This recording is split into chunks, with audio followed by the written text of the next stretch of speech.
Hey guys, Atlas Shrug 383 here, and welcome to my channel. My channel is a mishmash of all kinds of things, random things that I feel like making videos about. However, I am primarily a shooting sports and black powder channel.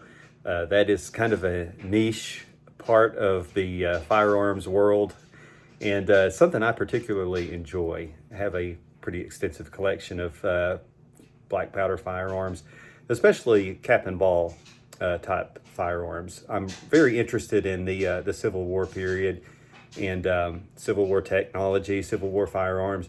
All of that is of interest to me, so I have a lot of channel content about that type of thing. And today I have a new box that just came, and I'm very excited about it. So I want to do an unboxing video this time, and I want you guys to join me. And as always, feel free to comment and let me know your thoughts on any of my content. Whatever's going through your mind, I'm interested in, whether it's good or bad. And, you know, you can like my channel, you can subscribe if you want. I'm very much an amateur YouTuber, and I never expect to be paid to do this type of thing. So, you know, no pressure, but you're welcome to join me. And without further ado, let's dig into this box. All right, guys, I'm in the gun room. I've got my box here and ready to dig into this. One of the really cool things about black powder firearms, if you didn't know already, is they fall into a very odd category with the ATF. A black powder firearm is, of course, a firearm by definition. However, they are not regulated to the extent that modern firearms are. So depending on the state you live in, and I'm not an attorney and I'm definitely not giving you legal advice, but depending on your state, you can have things like black powder firearms shipped directly to you from, you know, a retailer. And I think that's really cool. In my state, I don't have to pass a background check or anything like that. Not that I can't. I own many firearms, and I'm a clean guy. I believe in law and order, and I follow the law of the land to the best of my ability. However, you know, I'm definitely on the ATF charts for all of the firearms, the modern firearms and stuff. But that being said, black powder is just kind of neat because you don't have red tape like that. You know, there's really not much to it. If you're 18 or older and you know, you shouldn't be a criminal, I suppose, but the law-abiding person, you have no trouble getting a black powder firearm. There are some states that I've heard informally that, you know, if you do have a criminal record, if you have like a felony conviction or whatnot, you can't legally own a firearm. Some states allow black powder to fall into kind of like that, we don't really consider this a firearm situation. So I've seen YouTube videos of folks that say, look, you know, I have some mistakes in my past, but I'm able to carry black powder firearms for recreation and for self-defense. Long story short, black powder firearms to me are not great for self-defense. They are not 100% reliable. There are issues with self-defense. However, they're better than nothing, right? I mean, they're probably better than a club. But self-defense is not why I am into black powder. For me, it is strictly a hobby. I enjoy loading and shooting black powder. I enjoy that I can adjust loads, I can adjust bullet sizes, and it's very easy to do that and just kind of experiment. And it's a hands-on connection with the past. So I didn't mean to go into a diatribe on all of that, but let's get to this box. So this came in the mail today. It is a firearm. And I'm pleased with this, I think. We'll see. You're going to find out with me. This is one that's a little harder to find, a little bit harder to find. So let's crack into this box. I may move the camera around. I've been adjusting for my lighting in here. I want you guys to get the best view. And maybe I'll bring the camera over so we're looking down at the box. Let's go ahead and open this tape, and then I'll adjust my camera angles.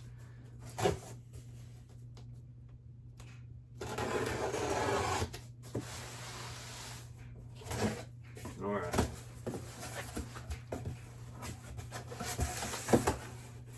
Yeah. let's go ahead and get through the big box, and then I'm going to move the camera over so that there's a better point of view here. Now, there she is. All right. Very well packaged. The retailer that I made this purchase through is called Sportsman's Outdoors. They have a lot of really cool, shooting and outdoor sports related merchandise, and I've never purchased from them before, but man, they got this out to me quick. I just ordered this 3 days ago and I already have it. Okay, let's make an adjustment here and get in the next box. There we go. I think this will work. Anyway, here's the box, the inside box. Let's get all of this out of the way.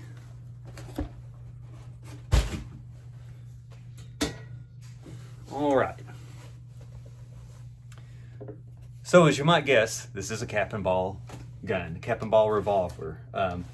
Pietta, it's the manufacturer. Of course, that's an Italian company that kind of specializes in recreations, replicas, if you would, of antique firearms. Pietta, Uberti, they're both big retailers when it comes to the world of like cap and ball revolvers, especially, I think, historic copies of them. Of course, you may have heard of Pedersoli. They make excellent high quality black powder firearms that are more oriented towards long guns, long rifles, shotguns, etc. And flintlocks and cap locks. If you watch some of my older videos from last year, Pietta has a promotional they call Brotherhood, and I was selected last year to receive their Brotherhood pistol. It's called Brotherhood of the Traveling 1858, and that was a lot of fun. I got to use one of Pietta's pistols for about a month. Took it to the range 2 or 3 times. It shot amazing. It was just a beautiful pistol, but it was a copy of an engraved Remington, and it had kind of an old silver finish on it. It was just really beautiful. I liked it, and I'll probably eventually get one. Well, this is going to be similar, except this is a Colt. This Pietta is a copy of an 1860 Colt Army, and they call it a deluxe edition. So let's have a look see what deluxe looks like.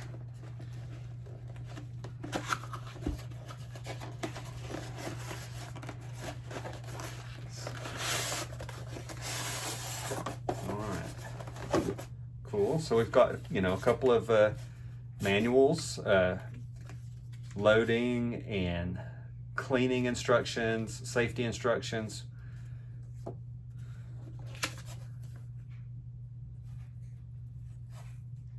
Now that's interesting. I'm going to read this. I've never seen this before. That's backwards. It's a flip mirror image. This is EMF Company Incorporated. The design and materials used in this revolver are consistent with the originals. Since brass frames are softer and not as capable of handling heavy powder charges as steel frame models, EMF recommends using no more than 25 grains of FFFG, triple FG, which is what you normally use in the pistols, for the .44 caliber, and no more than 16 grains FFFG black powder for the .36 caliber, or the equivalent. Pyrex measurements are the same as far as powder charges go. And that's for the brass frames. The steel frames, you can go up to 30 grains, and I normally use 30 grains. I actually have Pyrex pellets that are amazing. You can just drop them in, there's no measurement to them, and they're made for pistols, and they're in the equivalent of about 30 grains. So I like the .44 caliber the best. I try to stick with .44 rather than .36 or some other caliber. And most of mine are steel frames, but I do have a couple of brass frames. Okay, some more safety precautions.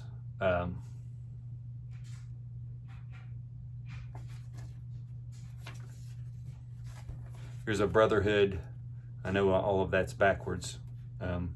Brotherhood, Pietta Brotherhood firearms. So I have a couple of those already. Here's the main user's manual right here on the outside of the box. It's got a Remington on it. Okay, I've got a few of those around too. And here is the pistol. All right. Now these come heavily oiled, okay? I'll do a second video. I've never done one before on cleaning one of these up.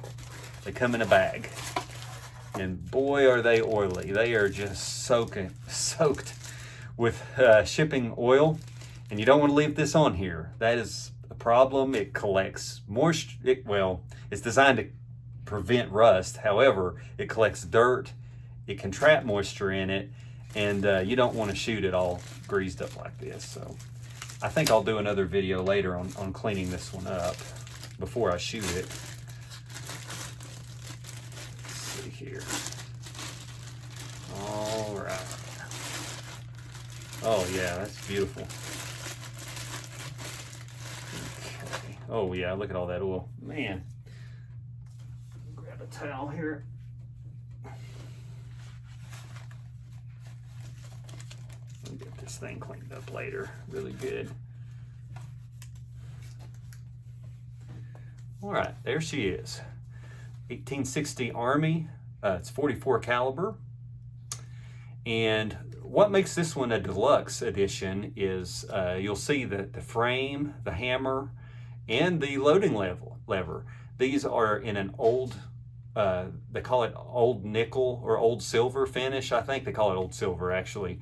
And to mimic kind of the old like silver plating that they used to do back in the 1800s on some revolvers, special editions. But I like this one's kind of a two-tone, right? So it's got the old silver. You can buy a version of this all in old silver, but this one has bluing. It has a blued cylinder and a blued barrel on it. And of course, has a brass trigger guard. So, and this one has the engraving on it. I will get more close-ups of that a little bit later. So, feels a little stiff. Might need to do a little polishing on it. My other Colts are slicker because I've done some work on them. I don't feel any dragging or I don't feel anything necessarily bad in that. It's just not quite slick like what I'm used to. Of course, it's got some beautiful walnut grips on there, and as is typical, the fitting of the grips are pretty good, but the wood is a bit proud in some areas. Some folks correct that themselves. It's not enough to really bother me a lot, so I probably won't. If you correct it and you sand these proud areas down, then you've got to do some refinishing work on it as well. Now this one does have, I noticed, it has the screws in place. This screw right here on the frame, there's an identical one on this side here too as well. And on the bottom, there's a notch. This is for a shoulder stock that Colt had back then, and you can still buy a reproduction of it today. A shoulder stock attachment. It hooks in there and it connects around these screws so that you can actually shoot this thing. It's a big wooden shoulder stock, you know, so for accuracy. I've never shot one. I would like to sometime, but that's why those are there. Oh yeah, that's very stiff. It's very stiff. The reason why it's so stiff is because of the shipping oil, and it needs a good cleaning. And these parts will loosen up over time.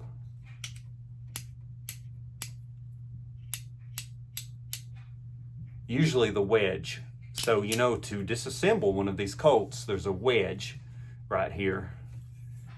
Here's the other side of the wedge. See it sticking out? That's how you disassemble these. You knock this wedge out, and then the barrel assembly, this part will slide off. Put the hammer on half cock and the cylinder will slide off, and normally that's all you need to do for cleaning purposes. You can usually get in there and clean it really good without taking the whole pistol apart. So, all right, guys. Well, I won't make a long video. I could jabber for a long time. I love these pistols. But I'll work on another video later. I'm going to take it all the way down. I'm going to look for burrs. I'm going to look at the parts inside, make sure that they're fitting well, and that I remove all of the shipping oil. And it might be useful to some of you folks who have never done that. Some close-up shots of the Colt 1860 Army Deluxe Edition by Pietta. I wanted to get some close-in shots so you can see this engraving is very beautiful. It's laser, it's not hand engraving, but it's very attractive. You can see on the cylinder the engraving of the fighting ships that Colt used. It was kind of a trademark, a patent mark for Colts. It depicts the Battle of Campeche in the Mexican-American War, and these two sailing ships locked in combat. You can see there's some engraving on the hammer. There's engraving on the back strap, I noticed. Look at that. Beautiful.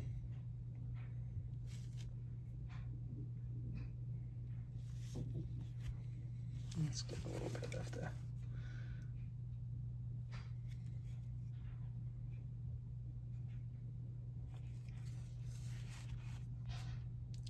And just for comparison's sake, I have a standard 1860 Army by Pietta. This one I've had a while. I've done a lot of work on it, but this is what most 1860 Armies look like, just standard. Everything is blued, or this is case color hardened actually. The loading lever is case color hardened. The frame is steel with case color hardening on it. And this thing is really slick. The action, I have smoothed it up and it works really good. I've had some problems with this one. If you watch any of my older videos, you will see some videos that I made when I was having issues with it. Of course, the hammer is just kind of a powder coated black on this one. I replaced the hammer. The original was case color hardened, and my replacement is just a powder coat black. And I also have a new birdie, and this is an 1861 Navy in 36 caliber. Because it's a 36, I almost never shoot this thing. The difference in the Army and the Navy is the Navy is a 36 caliber. The designation Navy is 36 caliber. Army, full-size 44 caliber. You'll see that on the cylinders. The 44 caliber has a larger diameter cylinder face to accommodate the larger round. The back of it is the same size as the Navy of the 36. The Armies also have a larger grip. If you see them side by side, you can see that the Army has a longer grip. Barrel's a little bit longer.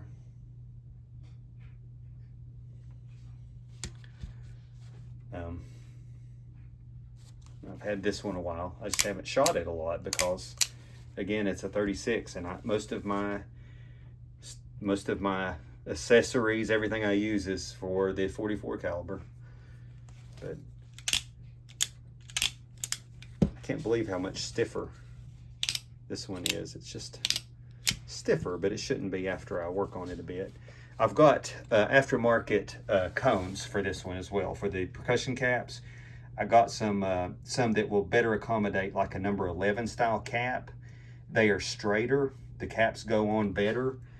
The standard cones are kind of cone shaped, and sometimes they're a little finicky about what kind of caps you put on there. They're finicky about getting the caps seated properly. But yeah, just wanted to show you my Colts. There we go. All right, guys, thanks for watching my video, and let's go shooting. Thanks.